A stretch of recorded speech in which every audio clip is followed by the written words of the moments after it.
بسم اللہ الرحمن الرحیم۔ یہ 17 رمضان المبارک 2 ہجری کا دن تھا۔ اس دن مدینہ منورہ سے 80 میل کے فاصلے پر بدر کا میدان ایک تحریک خیز منظر پیش کر رہا تھا۔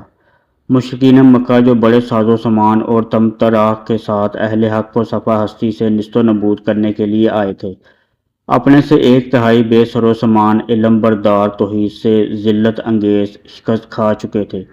ان کے بڑے بڑے سردار قتل ہو چکے تھے اور ان کی لاشیں میدان جنگ میں جگہ جگہ بکھری پڑی تھیں۔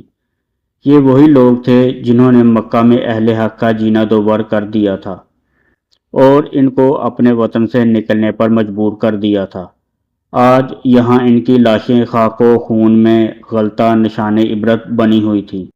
سرور کونین صلی اللہ علیہ وآلہ وسلم اگر چاہتے تو ان لاشوں کو گدوں، چیلوں اور درندوں کی خوراک بننے کے لیے اسی طرح کھلے میدان میں چھوڑ دیتے، لیکن آپ صلی اللہ علیہ وآلہ وسلم کی شان رحیمی نے یہ گوارا نہ کیا، اور آپ صلی اللہ علیہ وآلہ وسلم نے صحابہ کرام رضوان اللہ عنہم کو حکم دیا کہ ان تمام لاشوں کو جمع کر کے کسی مناسب جگہ دفن کر دیا جائے۔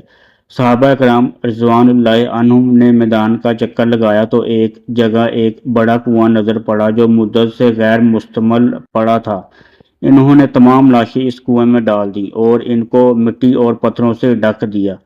اس وقت حضور صلی اللہ علیہ وآلہ وسلم اس اجتماعی قبر کے قریب تشریف لے گئے اور بآواز بلند ارشاد فرمایا، اے عتبہ، اے شیبہ، اے ابو جہل، اے فلاں، اے فلاں، کیا تم نے اللہ کے وعدے کو ٹھیک پایا؟ بے شک مجھ سے جو وعدہ رب العزت نے کیا وہ پورا ہوا۔ جس وقت لسان رسالت صلی اللہ علیہ وآلہ وسلم سے یہ الفاظ ادا ہوئے، وہاں پر موجود حضور صلی اللہ علیہ وآلہ وسلم کے تمام جان نثاروں کے چہرے عبرت پذیری کا مرکہ بن گئے، لیکن ان میں سے ایک صاحب رسول نہایت غمزدہ معلوم ہوتے تھے۔ وہ 1.5 عمر کے ایک کشیدہ قامت آدمی تھے، سامنے کا ایک دانت زیادہ تھا اور ایک آنکھ میں قدرے بینگا پن تھا، لیکن چہرے کے نقوش و دلکش تھے اور پیشانی نور سعادت سے چمک رہی تھی۔ ان کو غم و اندوہ سے نڈال دیکھ کر نبی رحمت صلی اللہ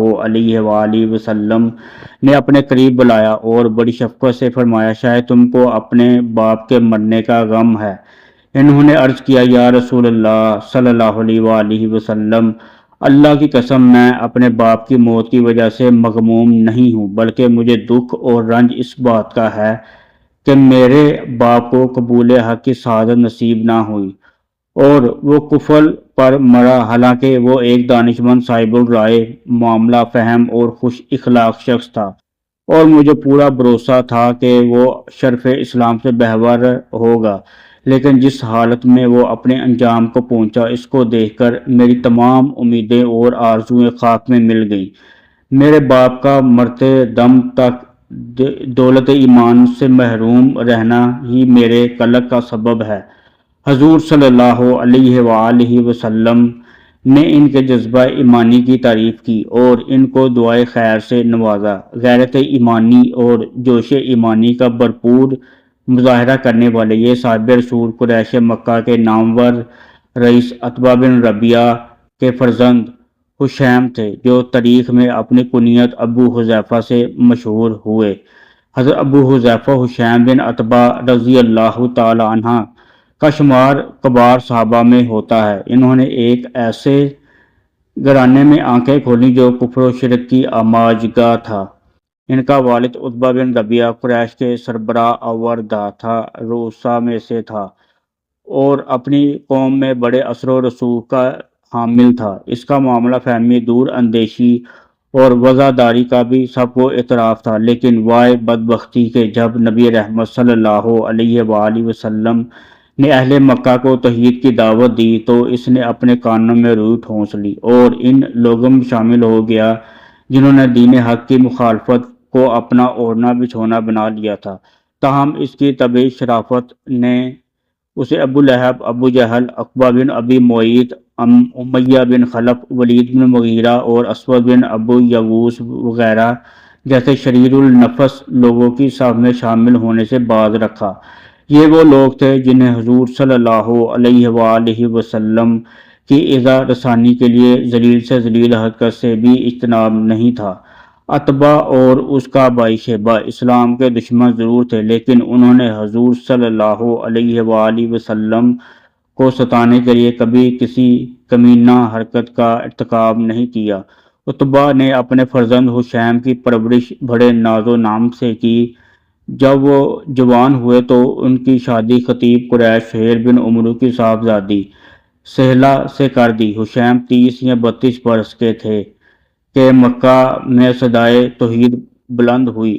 عتبہ نے اپنے فرزند کو اپنے رنگ میں ڈالنے میں کوئی کسر نہ اٹھا رکھی تھی، لیکن اللہ تعالیٰ نے اس نوجوان کو فطرت صالحہ سے نوازا تھا۔ انہوں نے ہر قسم کے خطرات کے الغم بلا تعامل دعوت حق پر لبیک کہا۔ نیک بخت بیوی حضرت سہلہ بن سہیل رضی اللہ تعالیٰ عنہ نے بھی ان کا ساتھ دیا، اور یوں دونوں میاں بیوی سابق الاولون کی مقدس جماعت میں شامل ہو گئے۔ عتبہ پر بیٹے اور بہو کی شہادت اندوزی اسلام سخت شاک گزری اور اس نے ان کی طرف سے آنکھیں پھیر لی۔ نتیجہ یہ ہوا کہ وہ بھی دوسرے مسلمانوں کی طرح مشرکین قریش کے ظلم و ستم کا نشانہ بن گئے۔ جب حضور صلی اللہ علیہ وآلہ وسلم نے مسلمانوں کو مدینہ کی طرف ہجرت کرنے کا اذن دیا تو حضرت ابو حذیفہ رضی اللہ تعالیٰ عنہ بھی اپنی اہلیہ، فرزند اور آزاد کردہ غلام حضرت سالم رضی اللہ تعالیٰ عنہ کے ہمراہ مکہ سے ہجرت کر کے مدینہ چلے گئے۔ اس طرح ان کو تیسری مرتبہ راہ حق میں ہجرت کرنے کا شرف حاصل ہوا۔ اس سے پہلے 2 مرتبہ حبشہ کو ہجرت کر چکے تھے۔ ابن سعد رحمۃ اللہ علیہ کا بیان ہے کہ مدینہ میں حضرت عباد بن بشیر رضی اللہ تعالیٰ عنہ نے حضرت ابو حذیفہ رضی اللہ تعالیٰ عنہ اور ان کے اہل خاندان کو اپنا مہمان بنایا۔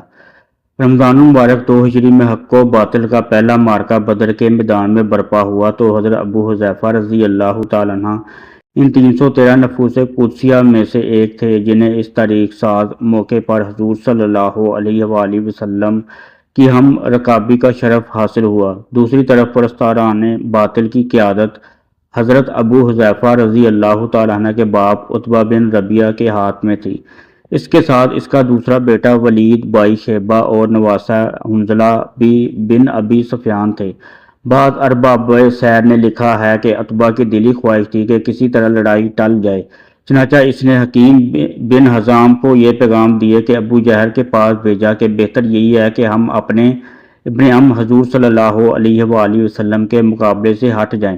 ابو جہل یہ پیغام سن کر برق اٹھا اور کہنے لگا، عتبہ کا ایک بیٹا محمد صلی اللہ علیہ وآلہ وسلم کے لشکر میں ہے اور وہ اس بنا پر لڑائی سے جی چراتا ہے کہ کہیں اس کا بیٹا مارا نہ جائے۔ حکیم بن حزام نے واپس جا کر عتبہ کو ابو جہل کے رد عمل سے آگاہ کیا تو اس نے کہا، لوگ دیکھ لیں گے کہ لڑائی کی نوبت آئی تو بزدلی کا داغ کون اٹھاتا ہے۔ اس کے بعد عتبہ نے ایک سرخ اونٹ پر سوار ہو کر قریش کے سامنے ایک زوردار تقریر کی جس میں ان کو لڑے بغیر واپس چلنے کی تلقین کی، لیکن ابو جہل اور دوسرے جنگ پسند مشرکین نے اس کو کوئی پیش نہ چلنے دی۔ لڑائی کا آغاز ہوا تو عتبہ نے ابو جہل کے طعنہ کو عملاً ثابت کرنے کے لیے اپنے فرزند ابو حذیفہ رضی اللہ تعالیٰ عنہ کو مقابلے کے لیے للکارا۔ بعض روایتوں میں ہے کہ خود حضرت ابو حذیفہ رضی اللہ تعالیٰ عنہ نے جوش ایمانی سے بے قرار ہو کر اپنے باپ کو دعوت مباشرت دی۔ حضرت ابو حذیفہ رضی اللہ تعالیٰ عنہ کی ہمشیرہ ہند بنت عتبہ بھی باپ کے ساتھ آئی تھی۔ انہوں نے بھائی کو باپ اور دوسرے اقربا کے سامنے شمشیر بکف دیکھا تو غصے سے بے قابو ہو گئی اور بھائی کی مذمت میں یہ شعر کہے، بینگا بڑے دانت والا جس کا طائر بخت سخت منحوس ہے، یعنی ابو حذیفہ جو دین میں سب سے برا ہے، کیا تو اپنے والد کا شکر گزار نہیں ہے جس نے بچپن سے تیری پرورش کی یہاں تک کہ تو نے بے داغ جوانی پائی۔ باپ نے بیٹے کے مقابلے پر آنے سے پہلو تہی کی، یہاں تو بیٹے نے باپ کی دعوت مباشرت کو قابل التفات نہ سمجھا۔ دونوں کے درمیان مقابلہ نہ ہوا، البتہ عتبہ حضرت امیر حمزہ رضی اللہ تعالیٰ عنہ کے ہاتھ سے مارا گیا۔ اس کا مشرک بیٹا ولید بھائی شیبہ اور نواسہ حنظلہ بھی لڑائی میں کام آئے۔ لڑائی کے بعد حضور صلی اللہ علیہ وآلہ وسلم نے مشرکین کی لاشوں کو ایک اندھے کنویں میں دفن کرایا تو وہ واقعہ پیش آیا جس کا ذکر اوپر آ چکا ہے۔ غزوہ بدر میں قریش کے جو آدمی مسلمانوں کے ہاتھ اسیران ہوئے ان میں ام رسول صلی اللہ علیہ وآلہ وسلم حضرت عباس بن عبد المطلب رضی اللہ تعالیٰ عنہ بھی تھے۔ حضرت عباس رضی اللہ تعالیٰ عنہ در پردہ مسلمان ہو چکے تھے یا دل سے مسلمانوں کے خیر خواہ تھے اور مشرکین کے مجبور کرنے پر بادل نخواستہ لڑائی میں شریک ہوئے تھے۔ حضور صلی اللہ علیہ وآلہ وسلم کو حقیقت حال کا علم تھا، اسی بنا پر حضور صلی اللہ علیہ وآلہ وسلم نے لڑائی سے پہلے صحابہ کرام رضوان اللہ عنہم کو ہدایت فرمائی کہ بنو ہاشم اور کچھ دوسرے لوگوں کو زبردستی ہمارے مقابلے پر لایا گیا ہے، ورنہ وہ ہم سے قطعاً لڑنا نہیں چاہتے تھے، لہٰذا اس نئے جنگ میں اگر ہاشمیوں میں سے کوئی شخص تمہارے ہاتھ آ جائے تو اس کو قتل نہ کرنا۔ جس نے شعب ابی طالب کا محاصرہ توڑنے میں نمایاں حصہ لیا تھا کہ بھی جان نہ لینا، اور بالمخصوص میرے چچا عباس کے قتل سے باز رہنا، کیونکہ وہ سخت ناگواری کے ساتھ یہاں آئے ہیں۔ علامہ ابن سعد رحمۃ اللہ علیہ کا بیان ہے کہ حضرت ابو حذیفہ رضی اللہ تعالیٰ عنہ کو جوش ایمان انتہا کو پہنچا ہوا تھا اور ان کے نزدیک حق کے مقابلے میں خونی اور نسبی تعلق رشتوں کی کوئی اہمیت نہ تھی۔ انہوں نے حضور صلی اللہ علیہ وآلہ وسلم کے ارشاد کو اچھی طرح نہ سمجھا اور بول اٹھے، یہ حق اور باطل کا مقابلہ ہے، اگر ہم حق کی خاطر اپنے باپ، بھائی، بیٹے اور دوسرے اقربا سے درگزر نہیں کرتے تو بنو ہاشم سے کیوں کریں؟ خدا اگر میں نے عباس کو پا لیا تو ان کو لقمہ شمشیر بنائے بغیر نہ رہوں گا۔ حضور صلی اللہ علیہ وآلہ وسلم کو حضرت ابو حذیفہ رضی اللہ تعالیٰ عنہ کہ اس قول کی اطلاع ہوئی تو آپ صلی اللہ علیہ وآلہ وسلم نے حضرت عمر فاروق رضی اللہ تعالیٰ عنہ سے مخاطب ہو کر فرمایا، اے ابو حفص، تم نے ابو حذیفہ کی بات سنی، کیا میرے چچا کا چہرہ قتل کے لائق ہے؟ حضرت عمر رضی اللہ تعالیٰ عنہ کو جوش آ گیا اور عرض کی، یا رسول اللہ صلی اللہ علیہ وآلہ وسلم، اگر اجازت ہو تو ابو حذیفہ کی گردن اڑا دوں، لیکن نبی رحمت صلی اللہ علیہ وآلہ وسلم نے حضرت عمر رضی اللہ تعالیٰ عنہ کو ایسا کرنے سے باز رکھا، کیونکہ حضرت ابو حذیفہ رضی اللہ تعالیٰ عنہ آپ کے نہایت مخلص اور جان ساز صحابی تھے۔ یہ جملہ اتفاقاً ان کی زبان سے نکل گیا تھا۔ ابن جریر طبری کا بیان ہے کہ حضرت ابو حذیفہ رضی اللہ تعالیٰ عنہ کہا کرتے تھے کہ یہ گستاخانہ کلمہ جو غلطی سے میری زبان سے نکل گیا تھا، میں اس سے ہمیشہ خوف زدہ رہتا تھا کہ معلوم نہیں اس کا کیا وبال مجھ پر پڑے، اور میں یقین کرتا تھا کہ صرف رائے حق میں جان قربان کرنا ہی اس غلطی کا کفارہ ہو سکتا ہے۔ حضرت ابو حذیفہ رضی اللہ تعالیٰ عنہ کی یہ پشیمانی ان کے اخلاص فی الدین اور حب رسول صلی اللہ علیہ وآلہ وسلم کی آئینہ دار تھی۔ اگرچہ حضور صلی اللہ علیہ وآلہ وسلم نے ان کو بالکل معاف کر دیا تھا، لیکن ان کے دل میں اپنی بات کا کانٹا ہمیشہ کھٹکتا رہتا تھا، یہاں تک کہ اللہ تعالیٰ نے ایک دن ان کی تمنا شہادت بھی پوری کر دی۔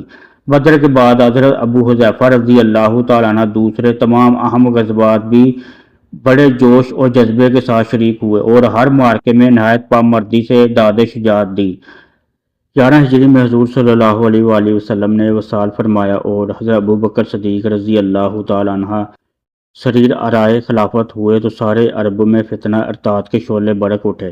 اس پر اشوب زمانے میں حضرت ابو حذیفہ رضی اللہ تعالیٰ عنہ نے بڑی سرگرمی سے خلیفۃ الرسول کا ساتھ دیا اور مرتدین کو قلع کما کرنے کے لیے سر دڑ کی بازی لگا دی۔ فتنہ ردہ کے سلسلے کی سب سے خون ریز لڑائی جنگ یمامہ تھی۔ اس میں لوہے کی لوہے سے ٹکر تھی، ایک طرف بھی سخت کوش عرب تھے اور دوسری طرف بھی عرب، لیکن ایک فریق اللہ اور اللہ کے رسول صلی اللہ علیہ وآلہ وسلم کے لیے لڑ رہا تھا اور دوسرا مسلمہ قذاب کے دجل طالبین کے زیر اثر لڑ رہا تھا۔ اہل حق کی صفوں میں حضرت ابو حذیفہ رضی اللہ تعالیٰ عنہ بھی اپنے منہ بولے بیٹے حضرت سالم رضی اللہ تعالیٰ عنہ کے ساتھ شامل تھے اور دونوں نے لڑائی میں ایسی جان فروشی کا مظاہرہ کیا کہ شجاعت بھی آفرین پکار اٹھی۔ آخر بے شمار زخم کھا کر حق کے دونوں جہاں باز سپاہی جام شہادت پی کر خلدین بری میں پہنچ گئے۔ حضرت ابو حذیفہ رضی اللہ تعالیٰ عنہ کی عمر اس وقت 54 برس کی تھی۔ وہ آرزو شہادت جو ان کے دل میں یوم بدر سے مچل رہی تھی 9 سال بعد یمامہ کے میدان میں پوری ہو گئی۔ اللہ تعالیٰ کی ان پر ہزارہا رحمتیں نازل ہوں، آمین یا رب العالمین۔